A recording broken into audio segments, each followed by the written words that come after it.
श्री पुरुषोत्तम भगवान की जय। ओम नमो भगवते वासुदेवाय। आप सब पर भगवान विष्णु की कृपा सदैव बनी रहे। आज पुरुषोत्तम अधिक मास का 8वां अध्याय। कल की कथा थी कि श्री नारायण बोले कि इस प्रकार विष्णु भगवान श्री कृष्ण के मधुर वचनों को सुनकर अधिक मास को अपने साथ लेते हुए श्री गरुड़ पर विराजमान होकर और वैकुंठ को पधारे। आज की कथा है।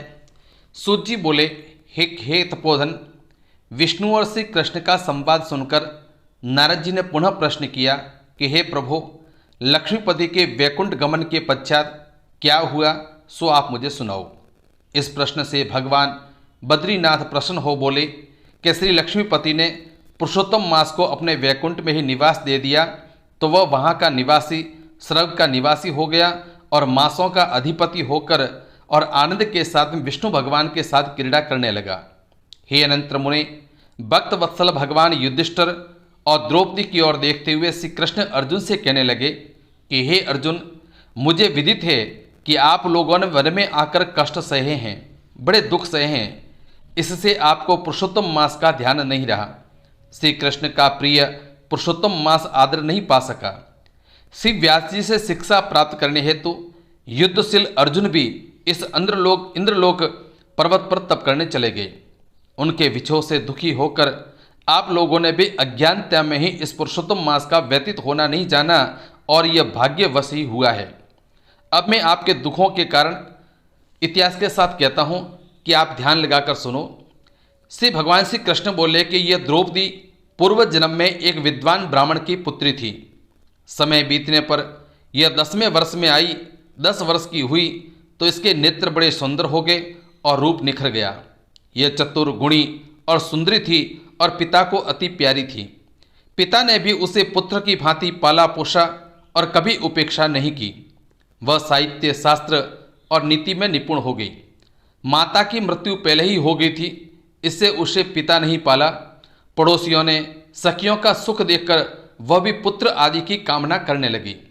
विचार करने लगी कि ऐसे गुणी और भाग्यशाली पति, पुत्र आदि मुझे किस प्रकार प्राप्त हो। ऐसा सोचते हुई अब मैं क्या करूं, किस प्रकार से करूं, किस देव की उपासना की जाए और मुनि के समीप जाऊं, कौन सा तीर्थाटन करूं, मेरा भाग्य क्या सोया हुआ है, कोई मुझे पत्नी के रूप में अंगीकार क्यों नहीं करता है। इस प्रकार क्यों विचार करने लगी। इतने विद्वान होने के पर भी मेरा पिता भाग्य दोष से ही मूर्ख बने हुए हैं, जो विवाह के योग्य होने पर भी मेरे लिए उपयुक्त वर नहीं ढूंढा है। मैं अपनी सखियों में प्रमुख बनी हुई हूँ, किंतु फिर भी कुमारी हूँ, अभी तक मेरा विवाह क्यों नहीं हो रहा है।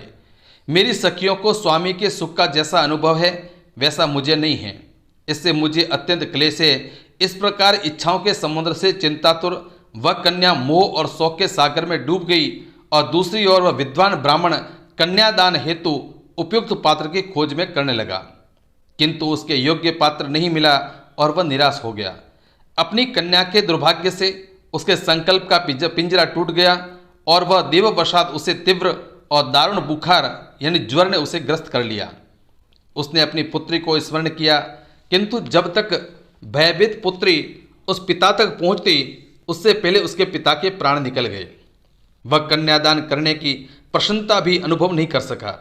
ग्रस्त धर्म में पालन किए गए परिश्रम की चिंताएं वह संसार के सब वासनाएं छोड़कर और हरि के साथ अपने को तन में कर देते हैं। इसी तरह निपुण ब्राह्मण ने नील कमल की भांति सुंदर और त्रिभंग ललित स्वरूप श्री हरि पुरुषोत्तम स्वरूप में अपना चित्त लगाकर उन्हें स्मरण किया। हे राजाओं के राजा, हे राधा के संग भ्रमण करने वाले, प्रचंड भुजाओं से दैत्यों का हनन करने वाले, हे श्री कृष्ण, हे गोविंद, हे मुरारे, हे राधिकापति, मैं आपकी वंदन करता हूँ।